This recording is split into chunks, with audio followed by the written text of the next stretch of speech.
गीता में अर्जुन को स्वयं भगवान कह रहे हैं कि उस परमेश्वर की शरण में जा, उसके लिए उन संतों के पास जा जो तत्वदर्शी हो। इसी प्रकार हजरत मोहम्मद को उनका अल्लाह कह रहा है कि कोई और पूर्ण परमात्मा है, उसको पाने के लिए उन तत्वदर्शी संत की तलाश कर। वो प्रभु कौन है, ये जानने के लिए कृपया अवश्य सुनिए जगत गुरु तत्वदर्शी संत रामपाल जी महाराज के अमृत वचन। और वो सामने वाले जितने जुलाहे बैठे थे बेचारे भोले वाले माई बहन बेटी भगत, वह ये भी नहीं समझ पा रहे जो पंडित जी बोल के रहा है। उन्होंने फिर ताड़ी पीट दी, वाह पंडित जी, वाह सर्वानंद, वाह पंडित जी, कमाल कर दिया।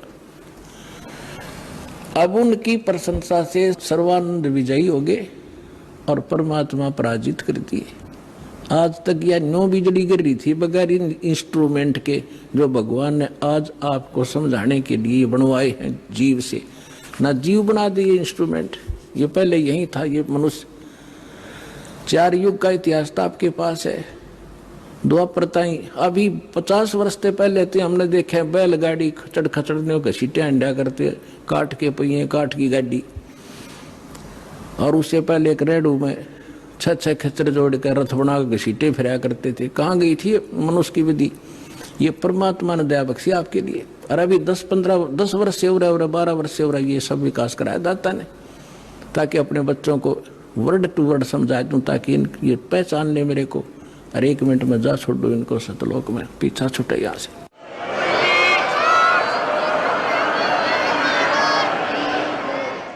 अब सर्वानंद फूल गया, भगवान की बात। उनको तो सिर्फ हार जीत चाहिए थी, भक्ति ना भगवान। तो परमात्मा बोले भाई ठीक है सर्वानंद, आप जीत गए, मार गया, अब ठीक है जा तू अपने घर ने। कहने लगा से नहीं जाऊंगा, मेरी माँ ने कहा है कि लिख कर दे तू। परमात्मा बोले मैं तो अशिक्षित हूं, तू लिख ले। आप लिख लो, मैं अंगूठा ला दूंगा। हाँ ठीक है। उसने लिख लिया। शास्त्रार्थ में सर्वानंद विजयी हुए और कबीर जी पराजित हुए। परमात्मा का अंगूठा लगवा लिया और लेकर कागज ने चल पड़ा। अब वहां जाके उसको माँ बोली रे भाई आ गया? कहाँ आ गया माँ? हो गया तुम्हारा शास्त्रार्थ? हक हो गया। 2 मिनट में हार गया। उसने जाते हार मान ली माँ मेरे से। तो उसकी माता जी ने कहा कि बेटा मैंने जो प्रार्थना की थी आपसे, कुछ लिखवा के लाया तू? कहाँ, मैं कच्चा काम थोड़ा ही करता हूँ, ये देख। माँ बोली बेटा पढ़ के सुना। अब उसने पढ़ा, शास्त्रार्थ में सर्वानंद हार गया, कबीर साहब विजयी हो गए। उसकी माँ बोली रे तू तो हार का रहा मूर्ख, आप पढ़ने लग रहा। ओहो माता जी ऐसा है ना, मैं कई दिन से शास्त्रार्थ में लगातार रात्रि में जाग रहा था, गलती से लिखा गया मेरे से उल्ट लिखा गया। अकजा अब के ठीक लिख ले तू। वो दूसरी बार फिर पहुंचा कि कबीर जी ऐसे है, मेरे से लिखने में कोई त्रुटि रह गई है, मेरी माँ नहीं मान रही है, फिर से लिखवाना पड़ेगा। अब फिर लिख लो पंडित जी, मेरा कौन सा अंगूठा किससे है, कितनी बार लवा ले। उसने लिख लिया खूब सूझबूझ से। शास्त्रार्थ में सर्वानंद विजयी हुए, कबीर जी पराजित हुए। परमात्मा ने अंगूठा ला दिया। वो फिर जाकर कहा कि ले माता जी सुनाऊं। पहले तो उसको ही भ्रम था कि शायद मेरे से गलत लिखा गया होगा। अब सुना बेटा, शास्त्रार्थ में सर्वानंद अटक गया। अब बोल आगे बोलता क्यों ना? नहीं बोला माँ कभी गलत लिखा गया है। तो शास्त्रार्थ में सर्वानंद हार गए, कबीर साहब विजयी हुए। उसमें फिर ये लिखा पाया, उसका फिर भ्रम रह गया कि माँ फिर लाऊं लिखवा कर। जा बेटा फिर लिखवा ला। अब तीसरी बार फिर परमात्मा बोले लिख लो, होगी लगी होगी चूक आपके, कोई बात ना।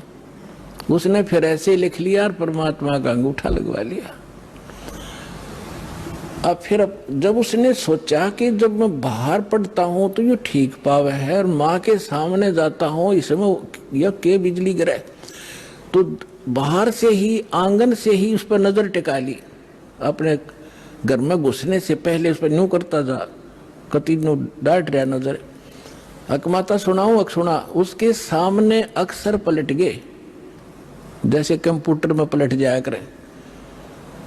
और न्यो का न्यो पकड़ गया, बैठ गया कलेजा पकड़ के। उसकी माँ बोली, रे बोलता क्यों ना, तेरी बोलती क्यों बंद होगी विद्वान, बोल क्या लिख रखा है इसमें। वह कागज हाथ तो छूट गया उसके। उसकी माँ बोली, बेटा भगवान आए हैं, तेरी बुद्धि भ्रष्ट हो रही है, ये 4 अक्षर सीख के और तू विद्वान पाक रहा है। जो ज्ञान उस परमात्मा का है तेरे पास तक कख भी नहीं बेटा, मैं तेरी भी कथा सुन रखी है, बहुत दिन हो गए। अब अपनी माँ के चरणों में पड़कर रोने लग गया। नो बोला, माँ मैं तो घना नीच हूँ। सचमुच जो वो बोल रहे थे सारी लिखी है पुराणों में, जो वो बतावे थे, और मैंने अहंकार वश कति नहीं मानी। तो माँ बोली, बेटा मेरी आत्मा कह रही है तू इकलौता पुत्र है, और तू ऐसा बिरान माटी ऐसी दुर्गति होगी तो कुत्ते की योनि में जागा। बेटा या विदुता काम नहीं आवे, भगवान की शरण और वो मंत्र में काम करेंगे, मेरी आत्मा खुश हो जाएगी, तू नाम ले ले। ने बोला, माँ मेरे साथ चलो, मैं अब तो जाऊंगा, मैंने शर्म आवेगी। अब चल मैं तेरे साथ चलूंगी बेटा। जाके चरणा में डाल दिया कि परमात्मा तेरा बालक है, भूल होगी इससे और नाम दे दो। परमात्मा बोले, कोई बात ना बेटा, सारे मेरे ही तो बच्चे हैं, जिस दिन ये मुझे पहचान लेंगे झगड़ा ही मिट जाएगा। इस प्रकार सर्वानंद का कल्याण हुआ।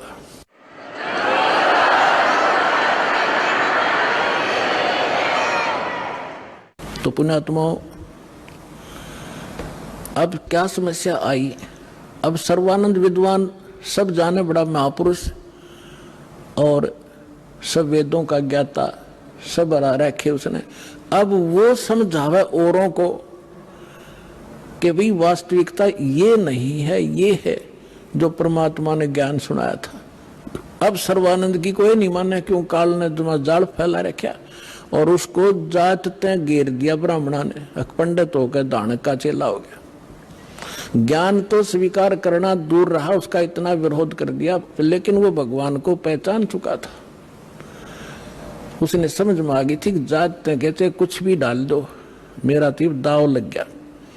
तो दोनों माँ बेटा ने भक्ति करी और अपना कल्याण करवाया। तो पुण्यात्माओं, आपका सौभाग्य है कि ऐसे ही परमात्मा आपके पीछे पड़ा हुआ है।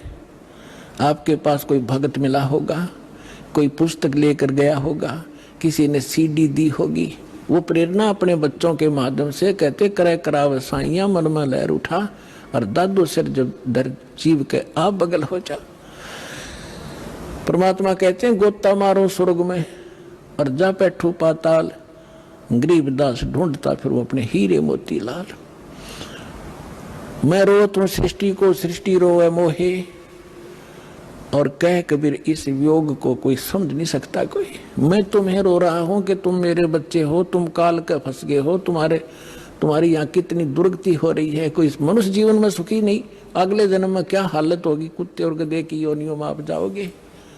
और आप मुझे खोज रहे हो, हे भगवान, हे सर्व सुखदाई, हे संकट मोचन। और मैं कहता हूं मैं भगवान हूं, तुम नखरे करते हो, तो भगवान कैसे होगा। धानक है, दुल्हा है, राम और कृष्ण भगवान, और किसी को राहत नहीं मिल रही।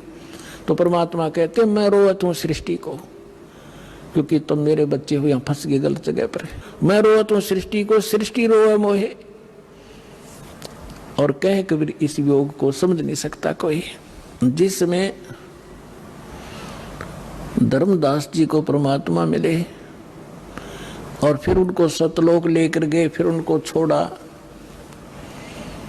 वापस अपने यथास्थान को दिखाकर अपनी वास्तविकता से परिचित करा के जब परमेश्वर ने धर्मदास जी को नीचे छोड़ा तो फिर वो समझ गए, क्योंकि सारी लीला मालिक ने की हुई थी।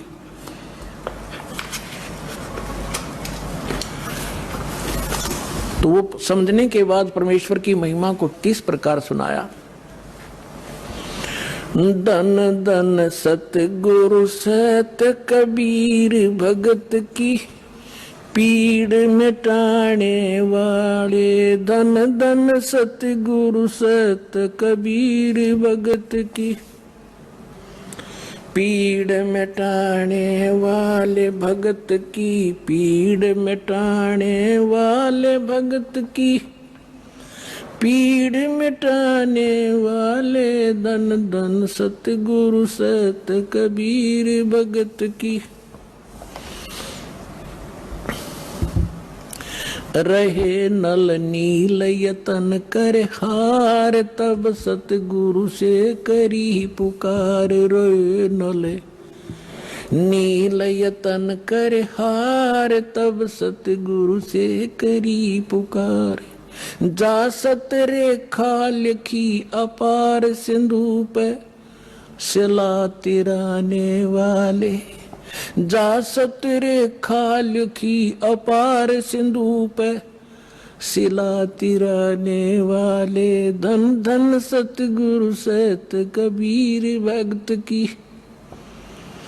पीड़ मिटाने वाले भक्त की, पीड़ मिटाने वाले भक्त की। पीड़ मिटाने वाले धन धन सतगुरु सत कबीर। डसी सर्प ने जब जा पुकारी इंद्रमती अकुला। डसी सर्प ने जब जा पुकारी इंद्रमती अकुलाए। आपने तुरंत करी सहाय बरूली मंत्र सुनाने वाले।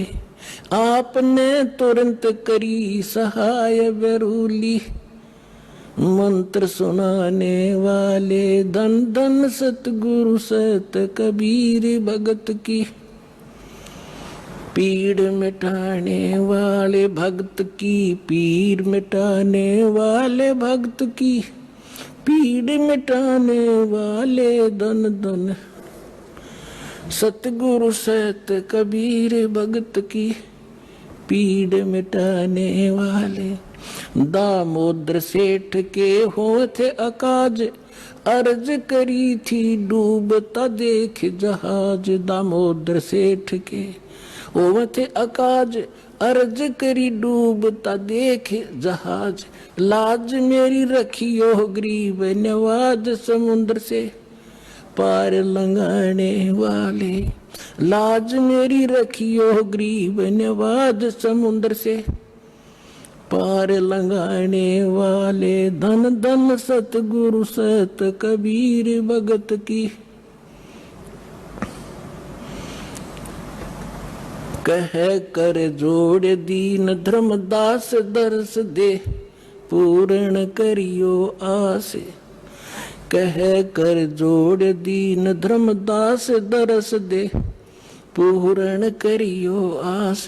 मेटियो जन्म मरण की तरास सत्य पद प्राप्त कराने वाले। मेटियो जन्म मरण की तरास सत्य पद प्राप्त कराने वाले। धन धन सतगुरु सत कबीर भगत की। पीड़ मिटाने वाले भक्त की, पीड़ मिटाने वाले भक्त की। पीड़ मिटाने वाले धन धन सतगुरु सत कबीर भगत की। कह कर जोड़ दीन धर्मदास दरस दे पूर्ण करियो आस। कह कर जोड़ दीन धर्मदास दरस दे पूर्ण करियो आस। मेटियो जन्म मरण की तरास सत्य पद प्राप्त कराने वाले। मेटियो जन्म मरण की तरास सत्य पद प्राप्त कराने वाले। धन धन सतगुरु सत कबीर भगत की। पीड़ मिटाने वाले। एक समय बनारस के अंदर, काशी के अंदर एक दामोदर नाम के बहुत बड़े व्यापारी रहा करते थे, बिजनेसमैन।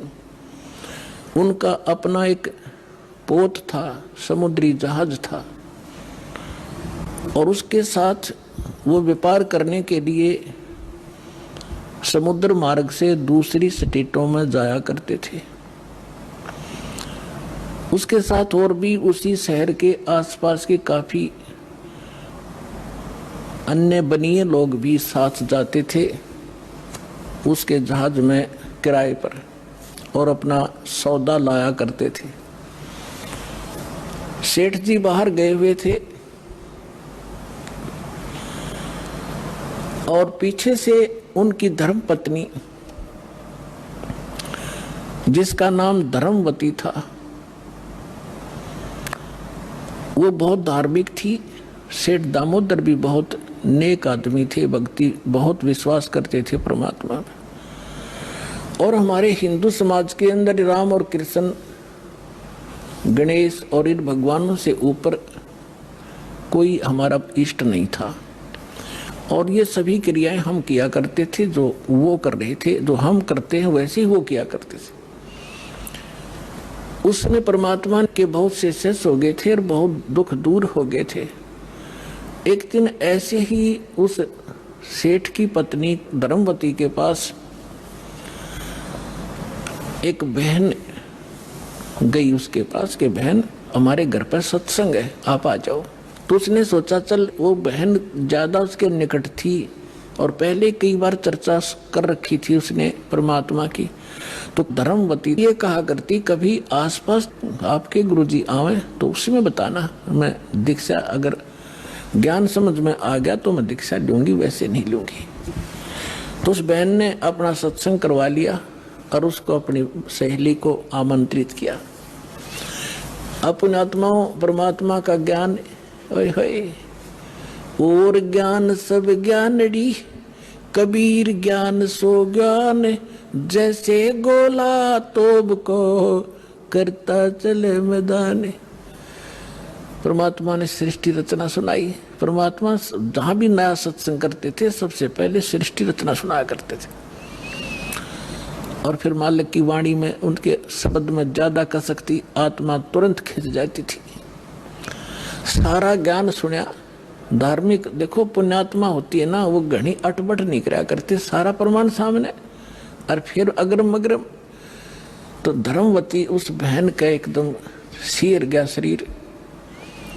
जब सत्संग परमात्मा ने कर लिया 2 घंटे और बैठ गए, 10-20 भगत थे, अपनी अपनी कहन लागे। तब उसने, परमात्मा ने कहा बेटा दीक्षा लेगी। वो कहने लगी महाराज मेरी आत्मा तो मानना है मैं दीक्षा लूं आपकी, मुझे ज्ञान पूर्ण रूप से समझ में आ गया। कुछ तो उस बहन ने कई बार सुना रखा था और फिर परमात्मा ने फिर उसको सही सुचारू कर दिया।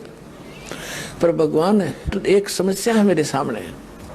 तो परमेश्वर कबीर जी ने कहा बोल बेटा क्या शंका है वो बता मुझे। कि यूं क्या करें, यूं सुना है मैंने कि जोड़े में नाम लेना चाहिए।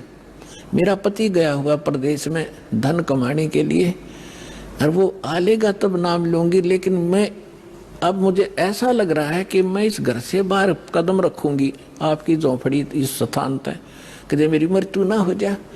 आज मुझे आपके सत्संग से एक एक पल भारी हो गया कि ये जीवन नाश हो रहा है मेरा, तो मैं नाम कैसे लूं। परमात्मा बोले बेटा ये भ्रम जो इन मूर्खों का पैदा किया हुआ है, तुम एक दिन जन्मे नहीं, एक दिन मृत्यु नहीं होगी। आपके पति आपसे बड़े हुए, पहले जन्म हुआ आपका बाद में हुआ। फिर उसने कहा जी मैंने उनसे पूछा नहीं है और आज तक मैंने कोई भी काम उनसे बगैर पूछे किया नहीं है, और कहीं वो मुझसे नाराज ना हो जाए, मैं पाप की भागड़ ना बन जाऊं। परमात्मा ने कहा बेटा आत्म कल्याण के मार्ग में किसी से पूछने की आवश्यकता नहीं, और सभी कामों में सलाह ले सकते हो, सभी बातों में, इसमें एक पल भी देर नहीं करनी चाहिए, कोई पाप नहीं लगे। अब वो चाहे नो ठीक, गुरु जी के मुख से जो शब्द सुन लियो फाइनल सच्ची है, महाराज फिर दीक्षा दे दो। अब उसने नाम ले लिया। अब रोज ये मंत्र आप देख रहे हो, ये मंत्र दिया करते दाता सबसे पहले, केवल बीच बीच के 5। अब हम हिंदू इनके ऊपर आरूढ़ थे ही, लेकिन वो मंत्र गलत जाप करे थे। ये मूल मंत्र है इनके। जैसे आपको बहुत बार बताया है, जैसे एक भैंसा होता है या ये बैल होता है, खागड़ जिसने कहे, उसने वैसे कहे जाओ भैंसा भैंसा, कतई नहीं सुने। अरे एक बार न्यू कर दिया हुर्र, वो न्यू देखेगा और भाग उसकी तरफ दौड़ना हो जाएगा। तो उसका अट्रैक्शन है, विवश है उसके उस शब्द से, वो खिंच जाता है। तो ये वो मंत्र है। और परम संत से लिए बिना ये मंत्र सूखे जाप करने तो लाभ नहीं हो। एक नियम है, उस नियम के अनुसार ही आपने चलना पड़ेगा। तो ये मंत्र दिए उसने, मतलब गदगद होगी, स्वयं भगवान ही न था। यही तो हम देवता पूजा करते थे। परमात्मा ने कहा बेटी यह पूजा नहीं है, ये यहाँ के संरक्षक हैं और मूल पूजा तो सतगुरु की है। अब परमात्मा ने उस समय ये तत् और सत और सार, ये सार नाम ये छुपा कर रखना था। ये प्रथम मंत्र इसलिए दिया था कि इनके संसारिक काम सुलझे रहेंगे, इनको सुख होता रहेगा, इनकी भगवान में आस्था बनी रहेगी और इस मंत्र से इनका जन्म मनुष्य का होता रहेगा। इन आपको यहाँ तक लाना था, इस बिचली पीढ़ी तक। धर्मदास मेरी लाख दुहाई, ये मूल ज्ञान और मूल मंत्र की तो बाहर ना जाए। मूल ज्ञान बाहर जो पढ़ी, बिचली पीढ़ी हंस नितर ही। मूल ज्ञान तब तक छुपाई जब तक द्वादश पंथ ना मिट जाए। जब तक ये कलयुग 5505 वाला समय नहीं आना था, तब तक इसको गुप्त रखना था। सभी महापुरुषों से परमात्मा ने प्रतिज्ञा दिला दी थी। तो इस मंत्र को पाकवत गदगद होगी, खूब डट कर भजन करे, आत्मा बिल्कुल खुश होगी। जो भूत प्रेत की बाधाएं थी थोड़ी बहुत सबके घर में बढ़ रहेंगे, वो भाग भोगे, उड़गी सी काया होगी। अब क्या हुआ, सेठ जी आए 1 महीने के बाद में। अब वो बुद्धिमान बहुत थी, उसने सोचा कि मेरे पति को यदि कोई थर्ड पर्सन नु बतावेगा कि तेरी पत्नी सत्संग में जाती है और रात को जाती है, क्योंकि परमात्मा अधिकतर रात को सत्संग करते थे, क्योंकि दिन में तो किसी को फुर्सत नहीं छोड़ रखी काल ने धंधे में। तो उसने सोचा कि ये कहीं इसके मन में मेरे प्रति कोई दोष ना आ जा और हमारा घर नरक बन जावे। अब क्या हुआ, जिस दिन वो सेठ वापस आया उसी दिन सत्संग था भगवान का और किसी के आसपास ही। तो उसने सोचा कि अपने पति को मैं पहले बता दूं सारी कहानी, और ये ऐसा व्यक्ति है अगर मेरी बात को ये मान लेगा तो फिर ये किसी की नहीं सुनेगा। तो जब वो खाना खाने लगा, खाना खिलाते समय उसकी पत्नी ने कहा जी मेरे से गलती बन गई और मुझे क्षमा करना, करोगे, माफ करना। तो वो कहने लगा कि मैं अपनी पत्नी पर विश्वास करता हूँ, मेरी पत्नी ऐसी गलती नहीं कर सकती जो अक्षम्य ना हो। फिर भी बता अग जी सचमुच माफ कर दोगे, गुस्सा तो नहीं होगे? अगर ना तो बता। मैंने जी आपके पूछे बिना मैं ऐसे मेरी पड़ोसन नाम ले रखा है और उसके साथ में सत्संग में चली गई और परमात्मा की वाणी सुनी मैंने, मेरा दिल कर गया नाम लेने, और मैंने आपसे पूछे बिना दीक्षा ले ली। तो वो बोला बड़ी अच्छी बात, इसमें क्या पूछना था, या कोई बुरा काम किया तने? भगवान की भक्ति की, बहुत अच्छी बात है। उसका उल्गा सा हृदय हो गया कि भगवान बड़ी दया करी दाता, ये तो बिल्कुल सरल देसी बन गया। फिर उसने एक और पॉइंट सोचा कि एक बार इसको वो सत्संग स्थल दिखा दूं जहां हम जाते और आते हैं, ताकि लोग इसको भ्रमित ना कर दें तेरी पत्नी रात में भी जाती है, तो यो आदमी का जल्दी सी सेट नहीं होया करे। और उस दिन सत्संग भी था। तो उसने कहा जी ऐसा है, गुरु जी का आज सत्संग है वहां पर, और मेरी साथ की सारी सहेली चली गई, मैं आपके भोजन पानी में लग गई और देर होगी और ना गई तो गुरु जी के दिन नाराज हो जा, आप मेरे साथ चल पड़ो। तो वो कहने लगा देखो मैं थका हुआ हूँ, दूर से आया हूँ, आप जाओ। और नो बोली आप मैं जाऊँ कैसे, रात का काम, कोई साथ नहीं मेरे। तो कहने लगा मैं चल पड़ूंगा और जाते मुझे नींद आवेगी, बता मैं क्या सत्संग सुनूंगा। उसने पता था कि एक बार यू चल पड़ा और सत्संग सुन लिया तो आली नींद इसने।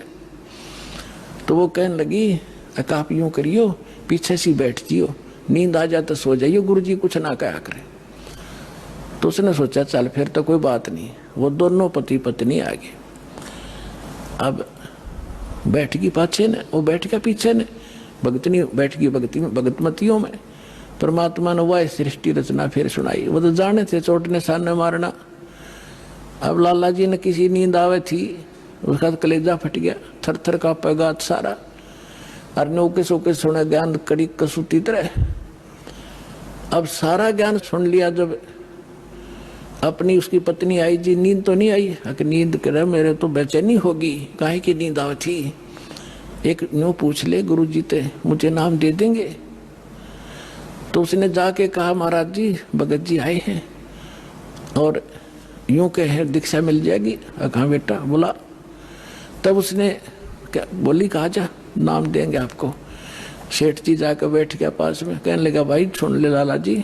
परमात्मा बोले देखो सेठ जी, आप हो इन देवताओं के गणे पुजारी और परमात्मा का नाम लेने के बाद अनुपासना नहीं करनी होगी। वो कहते 100 वर्ष सतगुरु की पूजा, एक दिन अनुपासी और वो अपराधी आत्मा फिर पड़े काल की फांसी। 100 वर्ष गुरु की अनुसार साधना कर ली, सतगुरु के अनुसार, एक दिन भी अनुपासना कर ली ना किसी देवी देवता की, पिछली सारा भट्ठा बैठ जाएगा तेरा। तो वो लाला जी बोला, सेठ दामोदर कहने लगे महाराज जी मैं बाणिया हूँ और सौदा करना खूब जानता हूँ। मैंने सारा कुछ सुन लिया और सब कुछ देख लिया। आज मैंने सारे कथा सुन रखी खूब बड़ी बड़ी, जो ज्ञान आपने दिया इस पृथ्वी पर नहीं। और मैं जो वचन कराया करूँ दाता और पक्का करता हूँ, आप मेरे गुरु, मैं आपका चेला। फिर कहा कि भी देख मैं दानक और तू लाला जी, कल न तेरी बरादरी वाले भी तुझे धिक्कारेंगे। ने बोला जी मुझे नाम दो और आप साथ रहियो दास के, जो होगा सो देखी जाएगी, मुझे दीक्षा दो। और परमात्मा ने कहा कि और उपासना नहीं करोगे फिर किसी देवी देवता की, नहीं तो नुकसान हो जाएगा। लेकर नाम और परमात्मा का हाथ से चित्र बनाया करते थे, वहाँ जब का हाथ से बनाया करते थे, सब जगह मिला करते थे। वो फोटो ले गया, जो विधि बताई थी विधान वो शुरू कर दिया आपने। फिर कुछ दिन के बाद वो कई दिन सत्संग सुने, फिर व्यापार में जाना था तो सभी वो दूसरे व्यापारी भी साथ थे। अब उसने क्या किया, उस जहाज के अंदर उसने अपना एक कक्ष बना रखा था जिसमें सारे देवी देवताओं के फोटो थे और वहीं अपना घंटी बजाया करता, बैठ कर आरती करा करता, जय गणेश देवा माता थारी पार्वती, ये सारी कथा सारी आरती करा करता। अब उसने क्या किया, जाके पहले सारी मूर्ति उठाई और समुद्र में जहाज उठाए, समुद्र में जल प्रवाह कर दी और एक फोटो परमात्मा कबीर जी का लगा ली। अब दूसरे जो थे वो लाला जी, उन्हें देखा रहे दामोदर ये देवी देवताओं के फोटो कहाँ गए? तो उसने बताया भाई मैंने दीक्षा ले ली गुरु जी से और गुरु जी का जो सतगुरु की पूजा करते हैं ना, वो देवी देवताओं की पूजा नहीं करनी होती, इसलिए मैंने वो आदर के साथ जल प्रवाह कर दिया। तो वो सारे कहने लगे रहे तू बट्ठा बैठावेगा, तेरा नाश हो जाएगा। क्या है ये कबीर, ये धानक एक जुलाहा, इसकी कड़फंटी में आ गया तू, कहाँ बातों में आ गया, तेने देवता छोड़ दिए, रामकृष्ण जैसे बलवान भगवान छोड़ दिए, देखना तेरा क्या होगा। वो बोले भाई कुछ भी हो मेरे साथ, आप अपनी क्रिया करो, मैं आपको ना कहता, आप मेरे पीछे क्यों पड़ गए, मैं अपनी करूंगा, आप अपनी करो। अब उस दिन उसके बाद उसको कबीर कहने लगे कि यू आ गया कबीर, दामोदर कहना छोड़ दिया।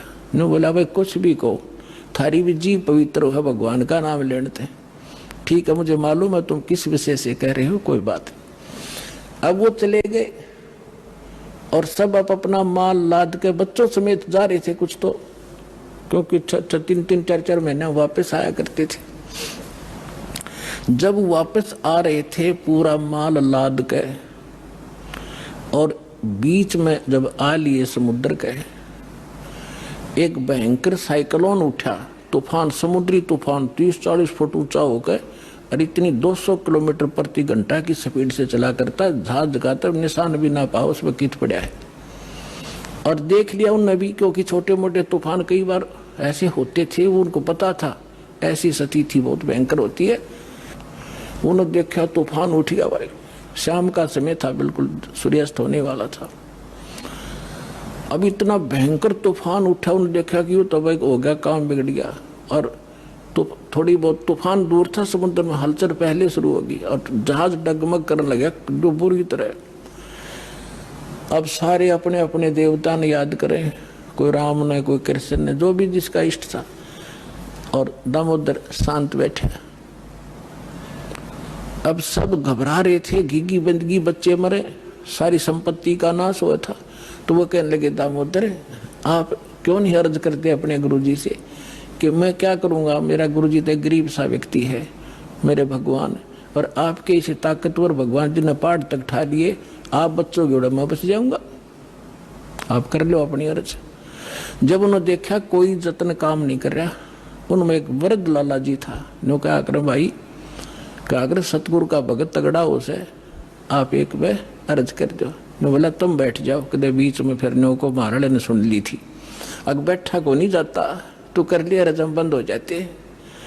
तब दामोदर ने कहा था, हे परमात्मा आपका ज्ञान समझ में आ गया, और मैंने आपकी महिमा इनका आगे घड़ी गा रखी है, और दाता मुझ नीच के, ठीक है आप तो समर्थ हो, सक्षम हो, कुछ भी कर सकते हो, अगर आज कोई उक चुक होगी मुझ नीच के कारण होगी, मेरे में कोई त्रुटि होगी, मैं आपकी मर्यादा ठीक नहीं कर पाऊंगा, हे परमात्मा आपकी बेइज्जती का कारण ये दास बनेगा।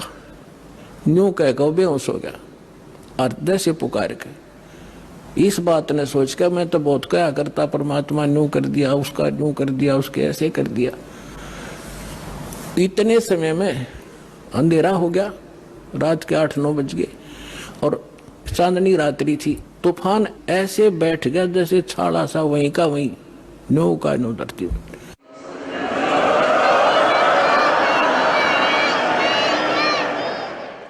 और समुद्र के जल में जरा सी भी हलचल नहीं। अब उस दामोदर को पानी के छींटे छाटे मार के मुंह पे होश में ले आए। तब उन्होंने कहा कि भाई दामोदर हमसे बड़ी घनी गलती हुई, हमने आपके गुरुदेव की बेइज्जती करी, हम कति नीच प्राणी हैं। और उन्होंने संकल्प कराया था कि यदि आज जान बच गई, हमारे भगवान तो फेल हो लिए, जब आज ये तूफान रुक गया, हमारी जान बच गई, दामोदर हम तेरे साथ चलाएंगे, नाम लेंगे उस परमात्मा का। तब दामोदर को कंधे पे बैठा लिया उन लालाओं ने, हर बोले बोलो दामोदर की जय, ने बोला नहीं, जय बोलो जिसने यो काम कराया है, बोलो कबीर परमेश्वर जी की जय हो।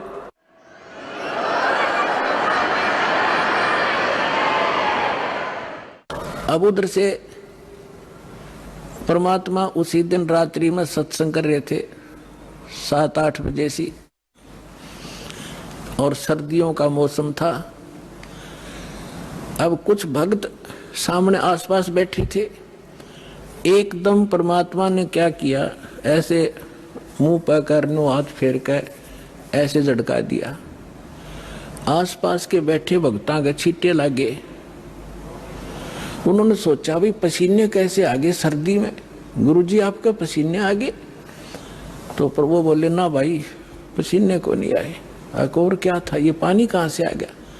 कि मेरे भगत का जहाज डूबा था, दामोदर सेठ नहीं था, भी नाम लेके गया था, हाँ जी, उसका जहाज डूबा था भाई, अब वो उसने बचा कर आया हूँ।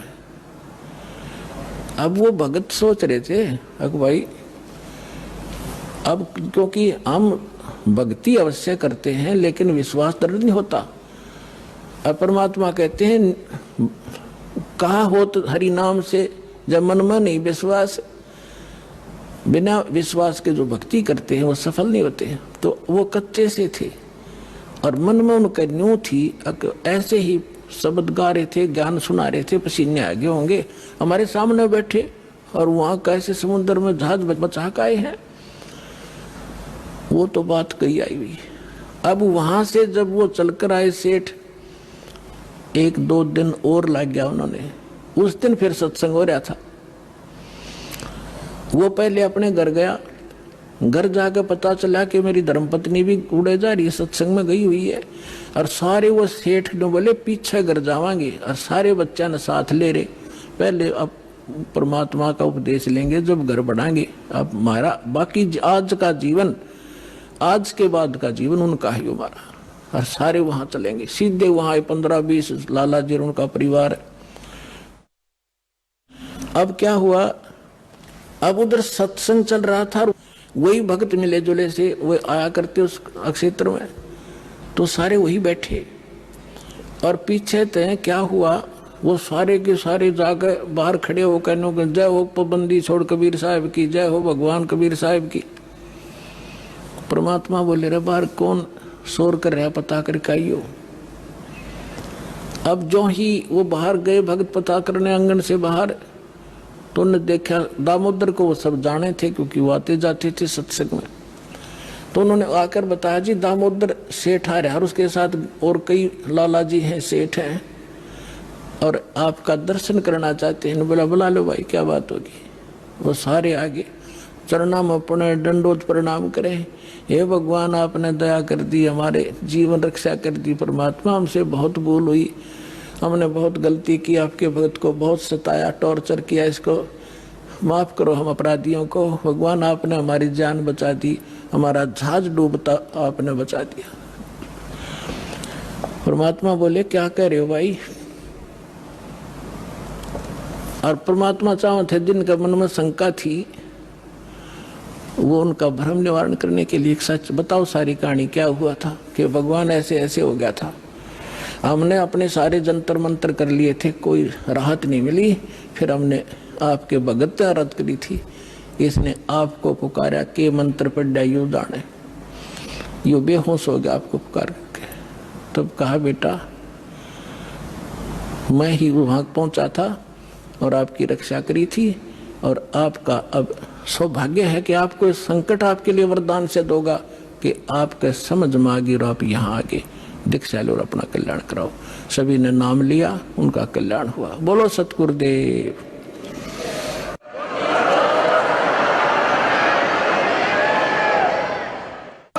दामोदर सेठ के हुए थे अकाज, अर्ज करी डूबता देखे जहाज। दामोदर सेठ के हुए थे अकाज, अर्ज करी डूबता देखे जहाज। लाज मेरी रखियो गरीब नवाज, समुद्र से पार लंघाने वाले। लाज मेरी रखियो गरीब नवाज, समुद्र से पार लंघाने वाले। धन धन सतगुरु सत कबीर भक्त की, पीड़ मिटाने वाले सत साहिब।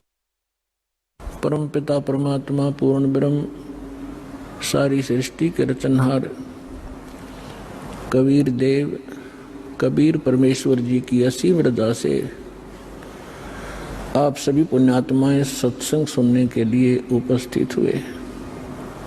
जिन पुण्यात्माओं के,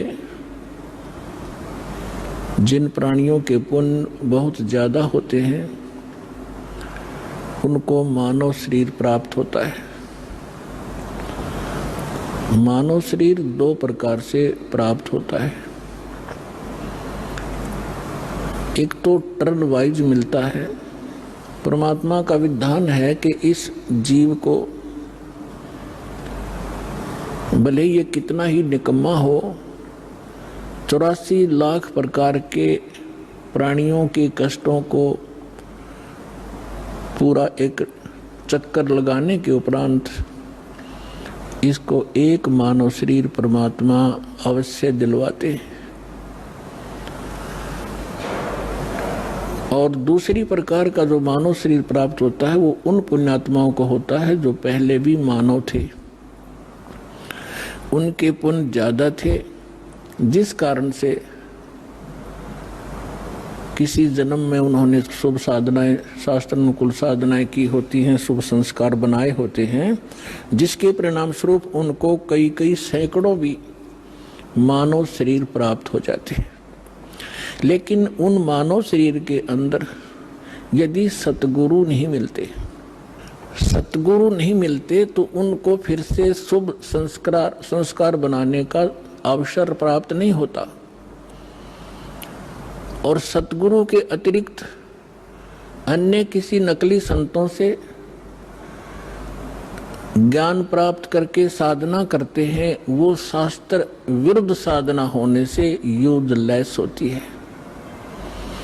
उदाहरण के लिए श्रीमद् भगवत गीता अध्याय नंबर 16 के श्लोक 23 और 24 पर्याप्त हैं। और जब तक हम शास्त्र अनुकूल साधना नहीं करेंगे, हमारे आध्यात्मिक शुभ संस्कार नहीं बन सकते। तो जिस कारण से भले ही सैकड़ों मनुष्य जीवन भी प्राप्त कर ले, वो प्राणी जिसके पूर्व जन्म के किसी समय शुभ संस्कार ज्यादा संचित हो गए और फिर वो मनुष्य शरीर प्राप्त करता हुआ आ रहा है, उसके लिए वो कौन सा समय है? अब ये समय है जो ये प्राइम टाइम है, ये बिचली पीढ़ी प्रारंभ होगी कलयुग की। इसमें परमात्मा अपने बच्चों को अपने वचनानुसार अब सबको तत्व ज्ञान से परिचित कराएगा, सतनाम सारनाम सबको प्राप्त कराएगा। जो यहाँ से निकल जाएंगे सावधानी बरत कर सत साधना करके, वो तो गए, सफल हुए। और जो नहीं निकल पाए और साधना कर रहे हैं, किसी भी कारण से वो फाउल हो जाते हैं और पार नहीं हो पाते हैं, तो वो भी करोड़ों और काफी करोड़ों की संख्या में ऐसे हो जाते हैं। तो जो करोड़ों की संख्या में सत्साधना करते हुए और यहाँ रह जाएंगे, ये मंत्र ऐसे अनमोल और इतने कीमती हैं, इनकी थोड़ी ही साधना से बहुत ज्यादा आध्यात्मिक एनर्जी स्टोर हो जाती है। सतनाम के विषय में सूक्ष्म वेद में कहा है, सतनाम पालड़े रंग होरी हो, 14 लोक चढ़ावे राम रंग होरी हो, 3 लोक पास अंग धुर रंग होरी हो, तो ना तुले तुलाया राम रंग होरी हो। जैसे हम यहाँ के त्योहार मनाते हैं, होली, होरी मीन खुशी से हम एक दूसरे के साथ रंग उछालते हैं, तो परमात्मा कहते हैं ये होरी जो आप मनाते हो ये नकली है, ये काल प्रेरित है। एक लड़के, एक व्यक्ति का युवा पुत्र मर गया होली से 2 दिन पहले, ना वो स्वयं होली मना पा रहा है, ना उसके रिलेटिव और ना उसके मोहल्ले वाले। तो अब कहाँ गई वो होरी जिसको इतना इम्पोर्टेंट त्योहार मान रहे थे? तो परमात्मा और उससे परिचित संत कहते हैं कि इस नकली सांग में, इस नकली स्थान पर आप ये नाचा गाई करते हो, आपने भांग पी रखी है, नशे में बकवाद कर रहे हो। इस भांग का नशा, काल की माया का नशा, अज्ञानता में प्रेरित होकर कर रहे हो। यहाँ एक पलक में ना जाने के बिजली गिर जा, ऐसे लोक में तुम खुशी मना रहे हो। या तो जब आपको ज्ञान होगा, आंखों से आंसू नहीं सूखेंगे, हम के कष्ट उठा रहे हैं और आगे क्या जुल्म होगा हमारे साथ। तो असली होरी राम नाम की होरी है। या खेलो, दिन रात खेलो, रात खेलो दिन खेलो, सुमन करो दिन रात इस राम नाम की होरी से, इस रंग को बखेरो। तो क्या कहते हैं कि सतनाम जो 2 अक्षर का मंत्र है, जिसमें एक ओम है, एक तत् है, और ये ऐसा अनमोल मंत्र है, इसकी इतनी कीमत बताई है। यदि विधिवत परम संत अधिकारी संत से प्राप्त करके, अधिकारी आपको बता देता हूं, 21 ब्रह्मांड में, इस विश्व में, इस दास के अतिरिक्त इन तीनों मंत्रों को देने का कोई अधिकारी नहीं है। या गलती ना करियो, बहुत धोखा खा लिया आपने।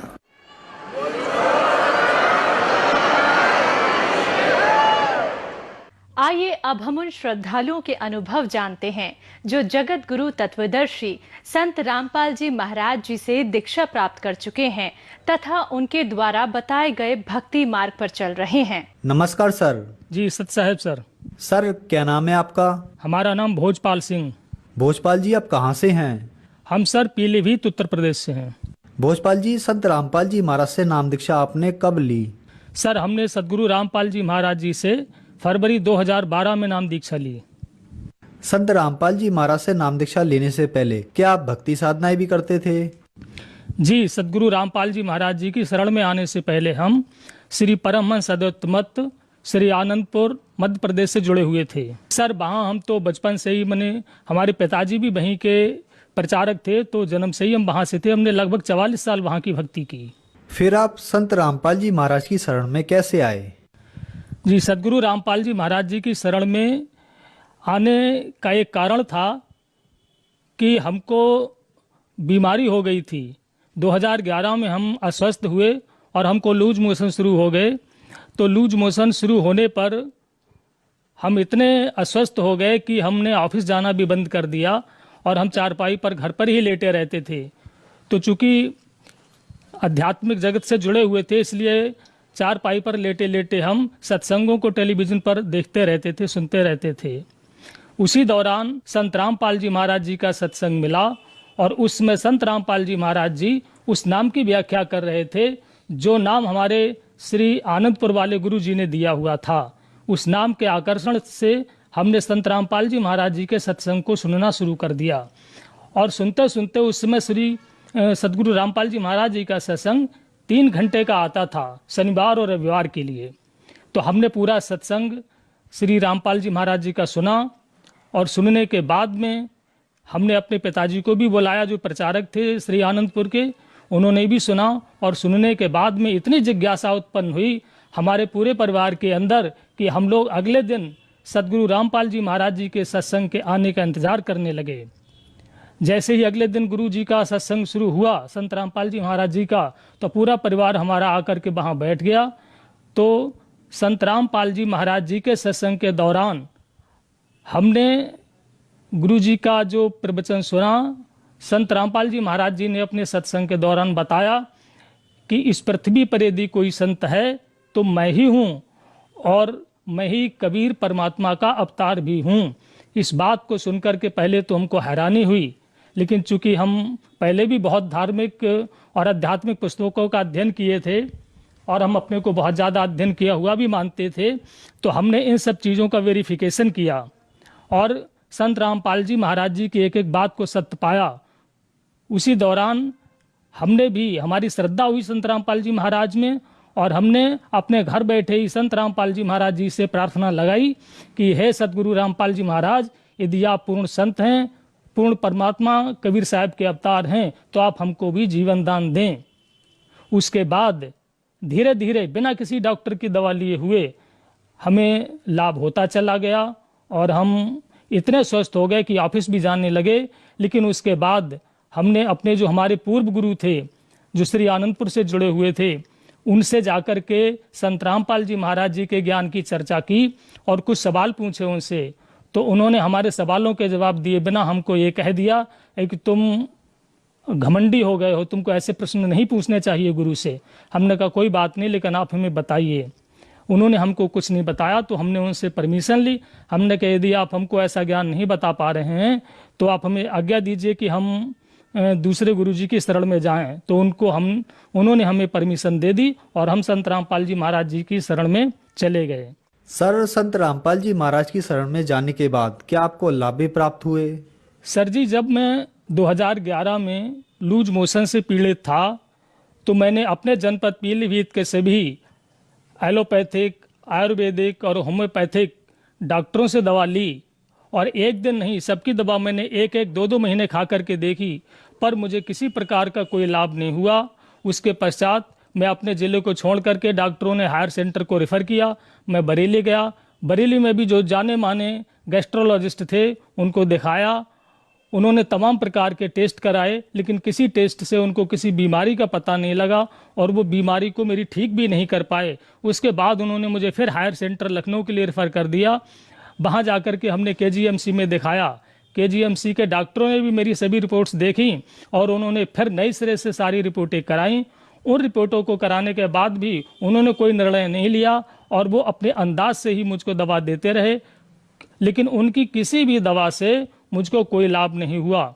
ऐसे में अंत में रोज पल पल में मर रहा था, मेरा शरीर कम हो रहा था और हमारा पूरा परिवार ने इस बात को मान लिया था कि जब किसी डॉक्टर की कोई औषधि लाभ नहीं कर रही है तो ऐसे में तो अब एक ना एक दिन अति शीघ्र मरना ही है। तो हमने अपने परिवार में, उसमें हमारे पिताजी जिंदा थे, हमारी पत्नी, पिता और हमारे बच्चे सबने इकट्ठे बैठ करके इस बात को मतलब एक प्रस्ताव पारित किया कि भाई मेरे मरने के बाद में नौकरी कौन सा बेटा लेगा और फंड कौन लेगा और ज़मीन है वो कौन लेगा। ये यहाँ तक सारी बातें हो गई थी क्योंकि जीवन की कोई उम्मीद नहीं रही थी। ऐसे में संत रामपाल जी महाराज जी का सत्संग एक उम्मीद की किरण लेकर के आया और वहाँ संत रामपाल जी महाराज जी का हमने सत्संग सुना। उसके बाद में हमने SMS करके ज्ञान गंगा पुस्तक को मंगाया, उस पुस्तक का अध्ययन किया और हमने अपने घर से ही बिना संत रामपाल जी महाराज जी से नाम दीक्षा लिए हुए, बिना आश्रम पर गए हुए प्रार्थना लगाई कि हे महाराज, सदगुरु रामपाल जी महाराज, आप पूर्ण संत हैं, पूर्ण परमात्मा के अवतार हैं, आप हमको जीवन दान बख्शें। बिना नाम दान लिए ही हमें सदगुरु रामपाल जी महाराज जी की दया से स्वास्थ्य लाभ होने लगा और धीरे धीरे जब हम 10-15 दिन में कुछ खाने पीने लगे, चलने लगे, ऑफिस जाने लगे, तब हमारे अंदर एक कीड़ा उत्पन्न हुआ। हमने और हमारे पिताजी ने, दोनों लोगों ने इस बात को सोचा कि ये संत रामपाल जी महाराज जी जो कह रहे हैं ये कहाँ तक सत्य है और कितना सत्य है। फिर हमने शास्त्रों को मिलाया, अध्ययन किया और अंत में ये पाया कि ये बिल्कुल ठीक कह रहे हैं। तब हम और हमारा पूरा परिवार बरवाला आश्रम के लिए पीलीभीत से रवाना हुए। इसमें एक दिलचस्प मैं घटना बताना चाहूँगा भगत जी कि जब हम बरवाला आश्रम जा रहे थे तो हमको रास्ता नहीं मालूम था। हम दोपहर के बाद अपनी पीलीभीत से चले थे तो रात के लगभग 2-2:30 बजे हम जींद में पहुँचे। तो वहाँ पहुँचने के बाद भगत जी रात में हमने वहाँ पर एक व्यक्ति खड़ा हुआ था, उससे रास्ता पूछा तो उसने कहा जी हम भी सत्संग में चल रहे हैं, हमें भी लिए चलो। हमने कहा ठीक है, आप भी हमारी गाड़ी में बैठ जाइए। लेकिन हमको पता नहीं था ये बंदा कौन है। तुरंत ही, ये तो मुझे बाद में पता लगा कि जिस दरोगा ने आकर के हमारी गाड़ी को रोका वो और कोई नहीं, संत रामपाल जी महाराज जी थे। उन्होंने आकर के पूछा, बोले भाई इस लड़के को आपने गाड़ी में बैठा लिया, आप इसे जानते हैं? हमने कहा जी नहीं जानते हैं। बोले फिर आपने इसे क्यों बैठा लिया? और उसके बाद में वो दरोगा जी उस लड़के से पूछने लगे, भाई तू कौन है, तेरा क्या नाम है? तो उसने अपना नाम बताया। लेकिन उस दरोगा जी ने कहा, बोले भाई ऐसा कर, अपना ये साल हटा और अपनी पगड़ी खोल। तो जब उसने अपनी साल हटाई तो वो लड़का नहीं वो लड़की निकली। तो हम उस रहस्य को नहीं समझ पाए, हमने ये क्या बात है। हमको उन्होंने डांटा, दरोगा जी ने, बोले जिसको आप जानते नहीं हैं आपने गाड़ी में उसे क्यों बैठा लिया? तो हमने कहा सॉरी सर। और हमने कहा कोई हमारे लिए आदेश? बोले नहीं कोई आदेश नहीं, आप जाइए जहाँ जा रहे हैं। वहाँ से जब हम चले तो हमको फौरन आधे मैंने इस बात का आइडिया हो गया हमने कि कोई यहाँ पर हमारे साथ दुर्घटना घटित होने वाली थी। जैसे ही हम लगभग 1 किलोमीटर वहाँ से गाड़ी पे चले तो 8-10 लड़के बीचों बीच रोड पर खड़े हुए थे और उन्होंने हमको हाथ दिया। लेकिन हमने अपने ड्राइवर को कहा, नहीं भाई गाड़ी मत रोकना, भले ही चाहे कोई नीचे आ जाए, बाद में सब देख लेंगे। और इस तरीके से वो जो लड़की हमारी गाड़ी में लड़का बन करके बैठी थी, उस गिरोह का सदस्य थी, वो हमारी गाड़ी लूटने के लिए थे। तो हम आश्रम पर पहुंचे तो हमने देखा, हमने कि दरोगा जी तो वही हैं, सदगुरु रामपाल जी महाराज जी को हमने देख करके पहचान लिया। उसके पश्चात सर जी हमारे बेटे ने नामदान ले लिया सदगुरु रामपाल जी महाराज जी से, हमारे पिताजी ने ले लिया, हमारी बहन ने ले लिया और हम उस समय तक नामदान नहीं ले पाए, पर हम दर्शनों की लाइन में लग गए थे। लूज मोशन हमारा ठीक हो गया था संत रामपाल जी महाराज जी से, मतलब नामदान लेने से पहले प्रार्थना करने मात्र से ठीक हो गया था। एक बात मैं और बताना चाहूँगा कि मैं राजनीति करता था तो मेरे अंदर सभी एक नेता वाले अवगुण भी मौजूद थे उस समय, और मुझे क्रोध भी बहुत आता था और सत्ता की मतलब हनक भी मेरे अंदर थी। तो मैंने कहा ऐसा भी कहीं होता है। लेकिन फिर मैं बताना चाहूँगा आपके लिए कि संत रामपाल जी महाराज जी रूप बदल करके आए और उन्होंने मेरा हाथ पकड़ा और वहाँ ले जा कर के मुझे जहाँ नामदान मिलता है वहाँ ले जा कर के बैठाल दिया और बोले कि नहीं पहले नामदान लो। सर जी फिर मैंने नामदान लिया। उसके बाद नामदान लेने के बाद में जब हम आश्रम से अपने घर के लिए चले तो फिर मैंने गलती कर दी। जैसे ही आश्रम से बाहर निकले तो मेरे मित्र भी साथ में थे गाड़ी में, मैंने अपने मित्र को कुछ अपशब्द कह दिए। वहाँ से चलने के लगभग 15-20 मिनट के बाद में ऐसा हुआ कि मेरी आंखें एकदम आ गईं, जिनको आंखों का दुखना कहते हैं, कंजक्टिवाइटिस मुझको हो गया और 10-15 मिनट के अंदर मेरी आंखों से पीप निकलने लगा, पस पड़ गया, आंखों में पस निकलने लगा। तो मैं एकदम घबरा गया। लेकिन संत रामपाल जी महाराज जी की ऐसी कृपा थी कि जिस समय मुझको प्रथम मंत्र महाराज जी के द्वारा दिया गया, मुझको तत्काल ही वो याद हो गया। तो उस समय जब मुझको मेरी आंखों से पस निकलने लगा, पानी निकलने लगा, मुझे दिखना बंद हो गया, गाड़ी में बैठे बैठे मैंने संत रामपाल जी महाराज जी द्वारा दिया हुआ प्रथम मंत्र का जाप किया। तो मैं खुद इस बात से अचंभित था कि मुझको 2-2.5 घंटे के बाद मेरी जैसे आंखें पहले स्वस्थ थीं तुरंत हो गई। क्योंकि मैं होम्योपैथिक का एक डॉक्टर भी था छोटा मोटा, तो मुझे मालूम था कि कोई ऐसी दवा नहीं है कि जो 2 घंटे में किसी की भी आंख को ठीक कर दे। तो मैं इसके लिए संत रामपाल जी महाराज जी के चरणों में दंडवत प्रणाम करता हूँ। फिर मैं घर आया, तो घर आकर के चूंकि अभी मैं भगत नहीं बन पाया था, नामदान मैंने अवश्य ले लिया था, मेरे अपने बच्चे से हार्ट अटैक हो गई थी। उस दौरान भी मैंने कुछ अपशब्दों का प्रयोग किया। रात में मेरी नाक से ब्लीडिंग होने लगी, मुझको ब्रेन हेमरेज हो गया था। और ब्रेन हेमरेज होने पर मेरे बच्चों ने मुझे ENT हॉस्पिटल में भर्ती कराया। मेरी हालत को देख करके डॉक्टर भी घबरा गया, लेकिन उसने कहा कि चलो हम भर्ती कर लेते हैं। उन्होंने भर्ती किया और भर्ती करने के बाद में उन्होंने मेरी नाक के अंदर 2 मीटर पट्टी डाल दी और बहुत बुरी स्थिति मेरी हो गई थी। मेरे ऑफिस के जितने भी लोग देखने वाले पहुंचे, वो ये कह रहे थे कि भोजपाल का अब बचना मुश्किल है।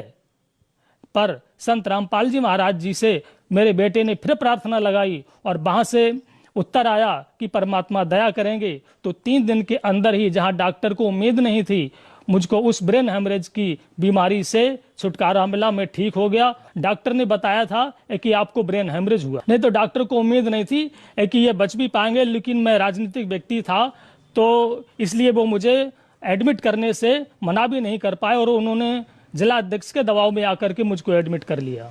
तो जब मेरे बेटे ने संत रामपाल जी महाराज जी के दरबार में प्रार्थना लगाई कि हमारे पापा इस तरह से बहुत ज़्यादा गंभीर बीमार हैं, तो वहाँ से उत्तर मिला कि परमात्मा दया करेंगे। और संत रामपाल जी की दया से मैं ठीक हो गया। इस बात से डॉक्टर भी अचंभित था, क्योंकि जब मेरे बच्चे डॉक्टर के पास में मेरे ठीक होने के बाद में गए, क्योंकि मुझे ऑफिस से मेडिकल का रिम्बर्समेंट मिलता है, तो बिल पर साइन कराने के लिए गए, तो डॉक्टर ये कह रहा था, बोले बेटे एक बात बताओ, तुम्हारे पापा ठीक कैसे हो गए?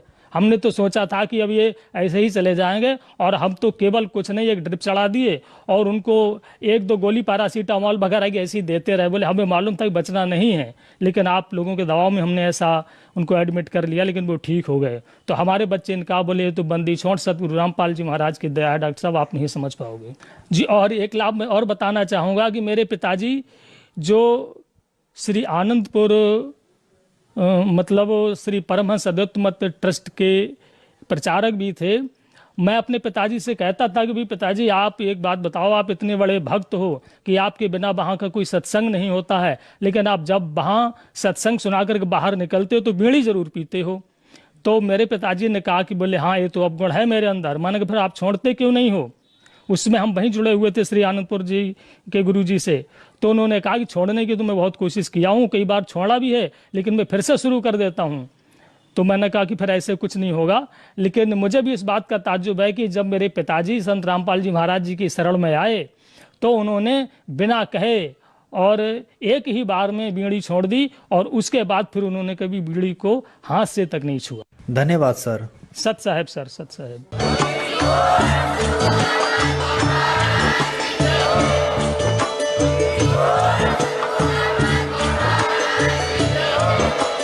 आप सुन रहे थे जगत गुरु तत्वदर्शी संत रामपाल जी महाराज जी के मंगल प्रवचन। अधिक जानकारी के लिए विजिट कीजिए हमारी वेबसाइट www.jagatgururampalji.org। संत रामपाल जी महाराज जी के शुभ आशीर्वाद से पूरे विश्व भर में 500 से भी ज्यादा नाम दीक्षा केंद्र हैं, जिन पर संत रामपाल जी महाराज जी द्वारा ऑनलाइन निशुल्क नाम दीक्षा दी जा रही है। अपने नजदीकी नाम दीक्षा केंद्र का पता करने के लिए संपर्क करें 8222880541।